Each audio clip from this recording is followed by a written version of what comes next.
पुल बनाया गया था, लेकिन 2017, 2018 गया, 2019 गया, 2020 अब आया है, लेकिन अब 2020 में ही प्रत्याशी इस मुद्दे को क्यों उठा रहा है? 2018 में आखिर क्यों नहीं? आप अपना नाम बताइए, आपका नाम क्या है? मुखिया मंसूर आलम। जी, आप कहाँ से हैं सर? हम तो बहादुरगंज प्रखंड का लौचा पंचायत से पूर्व मुखिया भी रहे लौचा का। आप अभी किस पार्टी से आ रहे हैं सर? MIM से मेरा है। हम MIM पहले सबसे पहले हमने ही ज्वाइन किया था और MIM से ही टिकट मिलेगा इंशाअल्लाह मुझे। नुमाइंदे बन के आगे सबके लोगों के बीच में हम घूम रहे हैं। मैं आपको कुछ सवालात बाद में करूंगा, पहले अभी सवालात जो आप अभी बाढ़ के मौसम में लोगों के बीच आ रहे हैं, तो पहले आप निचले तबके के लोगों के बारे में बताइए, उन लोग कैसी ज़िंदगी जी रही है? अभी जैसे कि आप हमको यहाँ अभी ये झीनाकटा पुल है, आप जो देख रहे हैं, ये पुल तैयार है जी। जब ये पुल बन रहा था तो सरकारी ज़मीन पुल यहाँ पश्चिमी बेल्ट में इसका जो है ये दिशा ठीक है। यही पुल अगर थोड़ा टेढ़ा करके ले आता तो ज़मीन का जो विवाद था वो नहीं होता। अब प्राइवेट ज़मीन है, प्राइवेट लैंड है, अब उसको जब तक सरकार उसको रिक्वायर नहीं कर लेता, अपना मुआवजा नहीं देता है, वो बनाने नहीं देगा। ये पुल बनके भी बेकार है। लोगों को एक बहादुरगंज से ये टिरागाज को जोड़ने वाली लाइफ लाइन एकमात्र रोड है। इस रोड के माध्यम से लाखों लोग डेली जाते हैं, क्योंकि सारी घाटें भी बंद है। लौचा में पुल है तो उसी सुविधा के एतबार पर लोग उधर से जाते हैं। इससे कबल आप हमको लौचा झीनाकटा हाट में देखें तो वहाँ से मसनगांव वाली एक रोड है, जिससे भाटाबारी और आप जो है कुरेली हाट और महिषवतना का जो 4 वार्ड है, जिसमें 2000 से 2500 की आबादी है, उस आबादी को कवर करता है। वही एक रोड था, वो आज कट गया। मैं वहीं से तो अभी इलेक्शन का टाइम है तो नेता हमारे यहाँ आते हैं, हमको लुभावना देते हैं, हमारे लोगों का वोट को अपने खाते में लेते हैं और फिर 5 साल के लिए सो जाते हैं। हमारी मजबूरी को कोई नहीं देखता। अभी मैं मिसाल के तौर पर मैं आपको कैमरा वाले से कहिए कि इधर दिखाए थोड़ा, आप इस नदी का जलस्तर को देख रहे हैं। ये जलस्तर जो आप देख रहे हैं तो ये पानी हजारों हेक्टेयर जमीन को बर्बाद करते हुए, ये नदी का पानी जब ओवर होता है तो ये पानी लौचा तक घुसता है जाकर के, लौचा से होते हुए बैसा होते हुए ये पूरा बाधित करते हुए निसंद्रा तक जाता है। निसंद्रा तक खेती चौपट है हम लोगों का, और अब फसल तो लगने पर है। अब अगर इस तरह का सैलाब आ जाए तो बहुत क्षति है। बनाया गया था, लेकिन 2017, 2018 गया, 2019 गया, 2020 अब आया है, लेकिन अब 2020 में ही प्रत्याशी इस मुद्दे को क्यों उठा रहा है? 2018 में आखिर क्यों नहीं उठाया? नहीं, जिस दिन इस पुल का शिलान्यास हुआ था तो पहले इसका जो अभी जो आप इसको पुल को बिल्कुल सीधा जो देख रहे हैं, ये सीधा नहीं होके टेढ़ा किया गया था। जो सरकारी ज़मीन जहाँ से रोड है वहाँ से इसको एक्वायर करके बनाया गया। बाद में इंजीनियर वगैरह आकर के काम सीधा किया। हमने उस टाइम भी काम को रोका। उस टाइम में हमारे रफीक भाई प्रमुख थे यहाँ के पश्चिमी बेल्ट में, पहली बार कोई प्रमुख बना था, वो भी हमारे साथ थे। हम दोनों ने रोकने का काम किया। किशनगंज से बार बार फोन किए, मुखिया जी बनने दिया जाए इसको, आप काहे बाधित करते हैं, हम लोग ज़मीन एक्वायर कर लेंगे, उसको मुआवजा दे देंगे, सड़क बन जाएगी, ये पुल बन जाएगा। हमने कहा चलो भाई बनाओ, फिर हमारी बात नहीं रखा गया और वो प्राइवेट लैंड पर बना दिया। तो प्राइवेट वाले तो अब बिना पैसा लिए आपको बनाने नहीं दे देगा ना। तो ये तो फिर जो क्षेत्रीय विधायक था उसका कर्तव्य बनता था कि हमारे पास जब ज़मीन है अवेलेबल, ज़मीन अवेलेबल होने के बाद फिर आप बाईं ओर गया, दाहिनी ओर चलना चाहिए पुल, तो बाईं ओर गया, तो बाईं ओर गया तो क्यों गया? आपको आके सेटलमेंट कराना चाहिए। आज तक नहीं, आवाज़ तो हमने 2017 में जब पुल स्टार्ट हुआ उस टाइम भी हमने आवाज़ उठाया, ये तो आवाज़ नहीं हो सकता है। देखिए अभी जो ये पुल को इस तरह से ये पुल को बना दिए हैं, तो यहाँ से जब दक्षिण जाइएगा आप खानका बीरपुर, चकचकी बीरपुर, इन रोडों पर जाने के लिए यहाँ हजारों की आबादी है, कई हजार की आबादी है। अब ये पुल यहाँ पर हाइट होगा 17 फीट या 13 फीट मिट्टी होगा, 13 फीट में उनके लिए रास्ता कहाँ से निकलेगा? सबसे पहला मसला तो वहाँ होगा। तो यहाँ पर ज़मीन अधिक एक्वायर करना होगा, टर्निंग के बाद उनको रास्ता देना होगा। तो ये तो इंजीनियर की कमी है ना। जिधर से रोड था वहाँ से ले लेता और साइड से उनका भी रोड निकल जाता, वो पुल पे भी चढ़ जाता और जो है बीरपुर वाले भी चले जाते, झीनाकटा वाले भी। ये ग्रामीण जो है हजारों की तादाद में, सामने झीनाकटा जो है तो जमा साहब का ये बड़ी गाँव है, कमरू जमा साहब जिला पार्षद रहे हमारे। अब वो लोग कैसे जाएंगे? तो ये तो इन लोगों का इंजीनियर का मनमानी है, अपने मन से करता है जो भी काम करता है, किसी के राय तो लेता नहीं है। और अगर हम बार बार कहें तो वो बोलते हैं कि नेता लोग हमें डिस्टर्ब करते हैं। हम लोग तो आवाज़ उठा ही देते हैं। तो सर MIM पार्टी जो है आपको सीट देगी, कंफर्म है? बिल्कुल देगी, काहे नहीं देगी सर, क्योंकि सुना जाए 2005 से हम ट्राई कर रहे हैं। 2005 से मेरा आप सभाएं, आप मेरी स्पीच वगैरह आप सुनते होंगे, तो जितने भी कैंडिडेट हैं 25 पंचायत इधर हुआ ग्रामीण में, 10 पंचायत भादोवन से पूरा हुआ, 35 पंचायत के ग्रामीणों को कभी कोई राष्ट्रीय पार्टी ने टिकट देने का काम नहीं किया। सारी टिकटों की दावेदारी नगर से होती है, नगर के भी चुनिंदे वार्ड से, 1-2 वार्ड से, क्योंकि नगर भी नरक पंचायत में तब्दील है। ज्यादातर ग्रामीण आते हैं लेकिन वो नगर का हिस्सा है, तो नगर का जो मेन जो 4-5 वार्ड है उसी के बीच में सारे प्रत्याशी होते हैं। सारे पार्टियों के डिमांड करने वाले वही होते हैं। हमारे पश्चिमी बेल्ट में शमीम साहब रहा, दिग्गज नेता थे, वो विधायक के लायक थे, मौका नहीं मिला।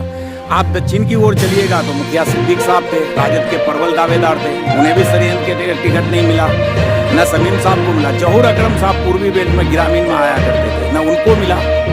अब 2005 से मैं संघर्ष करता हूँ, तो जब हम तस्लीमुद्दीन के साथ हुआ करते थे तो वो क्या करते थे, अपने लोगों को लेके ये कहा करते थे कि मंसूर आलम का तो बिल नहीं है, उनसे फोन कराते थे और तस्लीम साहब लोगों की बात को मानते थे, जगह जगह जाकर के रहे रिश्तेदारों से फोन करा देते हैं।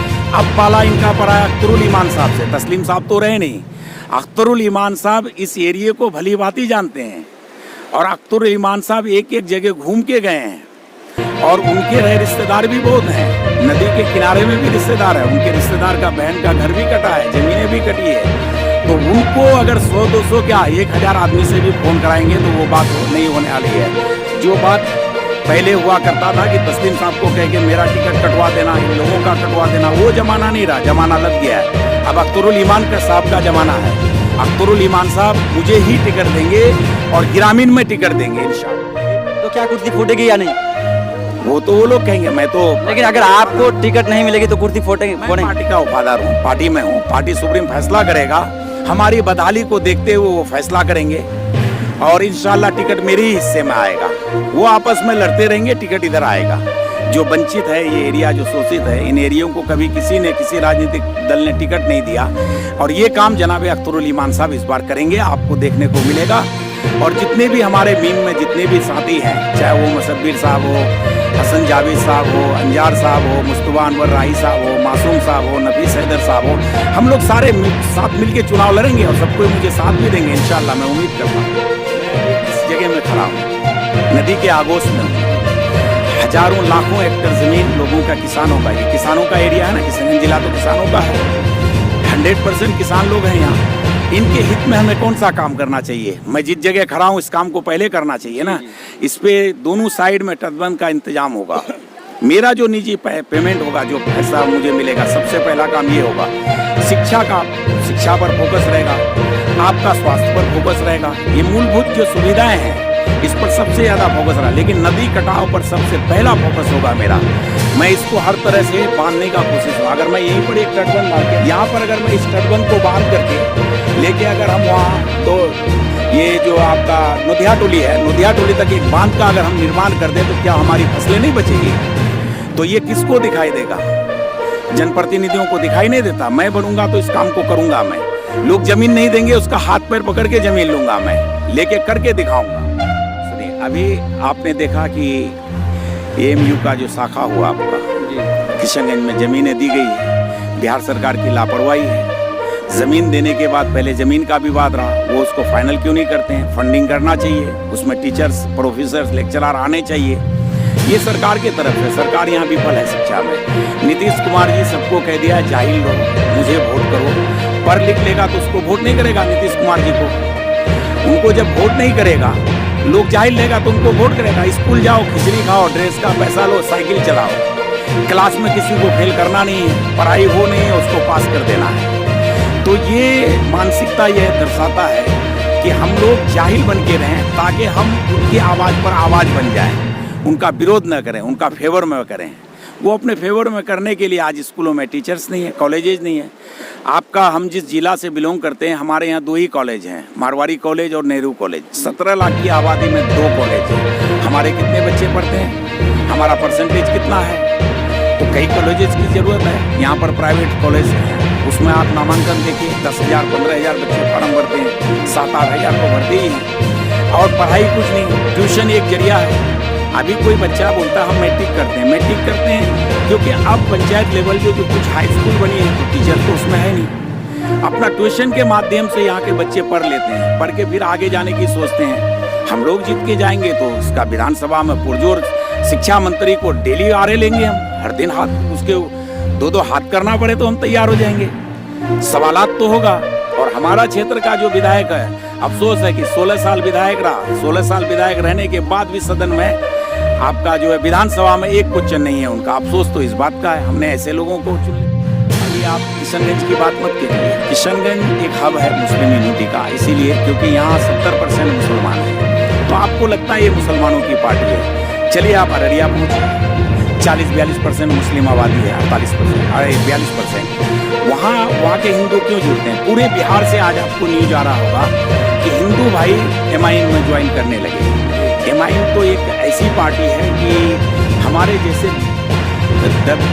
दबे हुए और कुचले हुए जो नेता है, हम लोगों को जो दबाया गया है, उसकी एक आवाज़ है ये। जिस आदमी को कभी मौका नहीं मिला उस आदमी को ये पार्टी मौका देगा, मौका देके इसको विधानसभा में पहुंचाएगा। और रही सवाल मुसलमानों की, तो ये मुसलमान की पार्टी कैसे? मैं पहला भी अपना इंटरव्यू दिया, उस इंटरव्यू में आप सुने होंगे। बिहार का परसेंटेज मुसलमानों का 17 है, हमारा 75 से 80 विधायक हमारा मुसलमान जीत के जाना चाहिए। आज पूरे बिहार में कितने मुसलमान जीत के गए? 24। तो राजद ने क्या 85 मुसलमानों को टिकट दिया? राजद गठबंधन, दोनों गठबंधन मिलके कितने लोगों को मुसलमान नुमाइंदे को ये किया? नहीं दिया टिकट। तो ये पक्षपात जातिवाद तो उनके पास है, मुसलमानों को इग्नोर करता है। इसमें तो MIM में हिंदू भी लड़ेंगे, मुसलमान भी लड़ेंगे, और लड़के जब हम लोग पहुंचेंगे फिर इनको पता चलेगा कि हिस्सेदारी क्या होती है। हिस्सेदारी तो लेके ही रहेंगे हम लोग। सर अगर कहा जाए तो बहादुरगंज विधानसभा की बात, तो यहाँ कांग्रेस है, तो आप खानदानी कांग्रेस के जो माइंड है उसको कैसे आप बदलने की कोशिश करेंगे? खानदानी कांग्रेस था, है नहीं ना। आप देहात में घूमते हैं, आप नहीं देखने के बदलाव? नहीं, आपके नजरिए से है या नहीं? नहीं है कांग्रेसी माइंड के लोग। थे, हमारे बाप दादा थे, जमाना था। उस टाइम में नेता अवाम का सम्मान करते थे और अवाम भी नेता का सम्मान करता था। आज उस लायक का विधायक नहीं है आपका। यहाँ के लोग तो गफलत में 16 साल दे दिए, पार्टी के नाम पर वोट कर दिया। इस बार ये नहीं होना, इस बार बदलाव का बाहर है और बदलाव होगा और होके रहेगा। सर बदलाव होगा, लेकिन कहा जाए तो बहादुरगंज के जो विधायक है जनाब तौसीफ आलम साहब, वो गरीबों का हमदर्द है। ये बात कहाँ तक सत्य है? गरीबों का मसीहा है तो एक काम कीजिए, अभी टंगटिंगी गांव डूबा हुआ है, जरा मसीहा साहब को जाने के लिए उन घरों में रोटी का इंतजाम करवा दे। अभी निसंद्रा गांव इफेक्टेड है, निसंद्रा गांव में पानी घुसा है, जाने के लिए। टंगटिंगी में एक ही गांव नहीं है, टंगटिंगी में 5-6 वार्ड आता है टंगटिंगी के नाम से, आपका रुकनी वगैरह आता है।